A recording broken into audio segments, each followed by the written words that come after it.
Hi guys! Praise be Jesus and Mary. So, welcome again sa kwentong Mahal na Birheng Maria.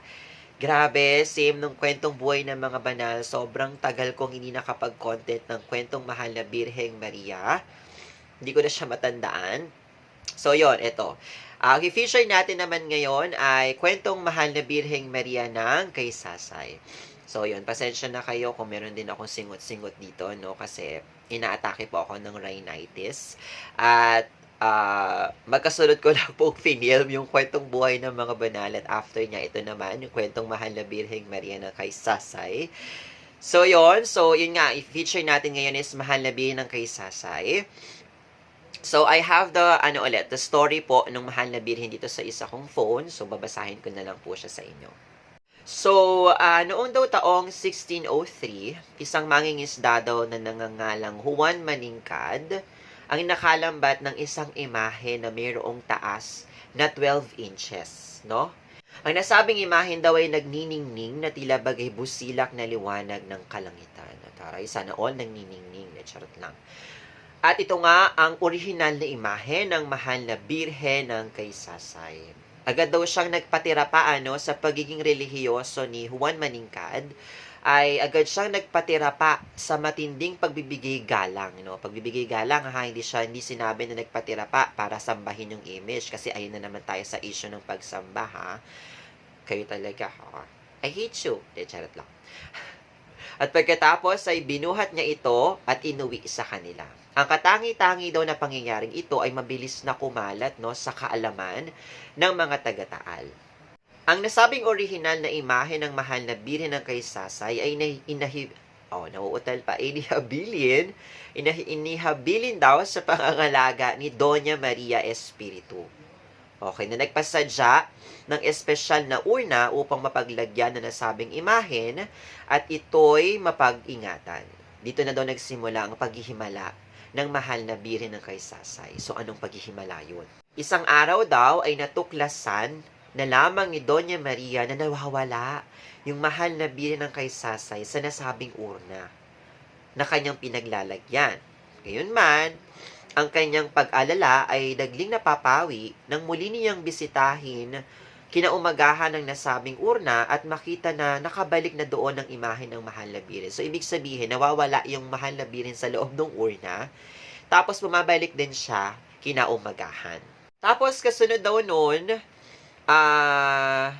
para mabatid nila yung katotohanan sa likod nung nasabing misteryong nangyayari na yun, ipinasya na nasabing pari nung kanilang parokya na bumuo at magtalaga ng mga voluntaryong mamamayan na siyang patuloy na magbabantay sa tabi na nasabing urna. At yun na nga ang nangyari. Nung minsang binabantayan ng mga pili na voluntaryo yung urna ng Mahal na Birhen, nagimbal sila at namangha sa katotohanan ng biglang kusang bumukas daw yung urna na pinaglalagyan ng Mahal na Birhen at doon nasaksihan ng kanilang mga mata ang paglabas at pagbalik ng imahe ng Mahal na Birhen sa nasabing urna niya. At nang muling nangyari nga yung nasabing pangyayari, ay sinundan nila yung Mahal na Birhen ng kay Sasay, at dinala sila nito sa lugar kung saan siya ay unang natagpuan, no?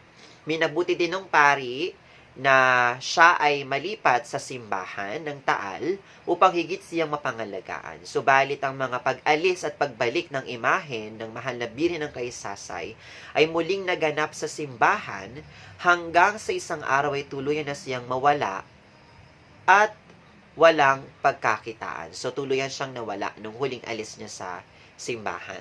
And then, lumipas daw ang ilang taon hanggang noong taong 1611 ay nakita ng dalawang babae na nangangalang Maria Bagohin at Maria Talain habang sila daw ay nangangahoy malapit sa kung saan unang natagpuan ang Birhen, ay nakita nila yung imahe ng Mahal na Birhen na sumasalamin sa tubig na naturang bukal. Parang parang nung tumingin sila sa tubig ng ilog, nandoon yung image ng Mahal na Birhen. Ibig sabihin, parang nagkakaroon ng mirror, parang nagmi-mirror doon sa tubig na malinaw, yung image ng Mahal na Birhen. So, nung tumingala sila, ay namalas sila o nakita nila yung Mahal na Birhen sa ibabaw ng sanga ng isang mataas na halamang sampaga na may dalawang kandilang nakasinde sa magkabilang tabi na napaliligiran ng mga ibong kasay-kasay na kung bigkasin daw ng mga Kastila ay kay Sasay. So yung dalawang babaeng ito ay nagmamadaling bumalik ng bayan at iniulat ito sa kura paroko na yung kanilang nasaksihan. Alinsunod dito ay kanilang napagpasyahan na magtayo ng kapilya na lang, no? Doon sa mismong lugar kung saan siya natagpuan. Kasi nga, doon siya balik-balik, no? Kapag nawawala siya, doon siya natatagpuan.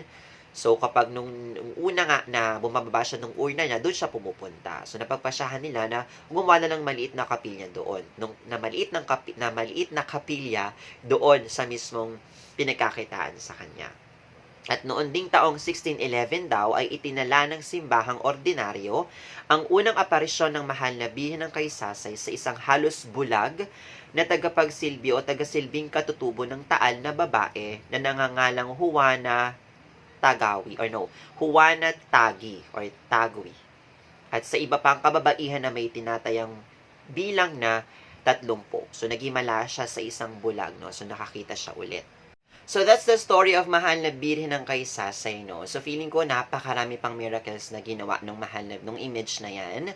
So, if you're interested, pwede pa kayo mag-search nung ibang mga miracles na ginawa ng mahal na Birhen ng Kaysasay. Grabe din talaga kasi nun, sobrang ganda nung story ng mahal na Birhen ng Kaysasay. Kaya nung binabasa ko to kanina, talagang very excited akong i-share ito sa inyong lahat. So yon guys, thank you for watching. If you have a request po ng ibang kwento pa ng mahal na Birhen, ayan, comment nyo lang yan sa ating comment section. So yun guys, thank you for watching. Bye!